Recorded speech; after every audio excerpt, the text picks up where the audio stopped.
আসসালামু আলাইকুম ওয়া রাহমাতুল্লাহ। আজকে আপনাদেরকে একটা জিনিস দেখাবো।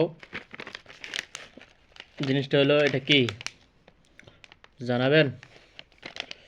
এগুলা আমাদের দেশে মনে হয় সূর্যমুখী বলে, সূর্যমুখী দানা।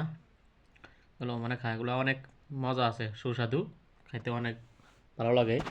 আমাদের দেশে বাদাম যেমন বসে বসে খাই, এরকম যেমন ভিতরগুলো আমি দেখাইতেছি আপনাদেরকে।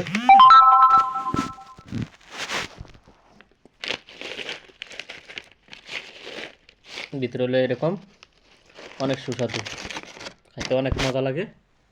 দেখেন, এই যারা যারা খাবেন চলে আসুন, বাদামের মতন বসে বসে চিল্লে খাই। দেখেন, চলে আসেন, খাবেন কেরা।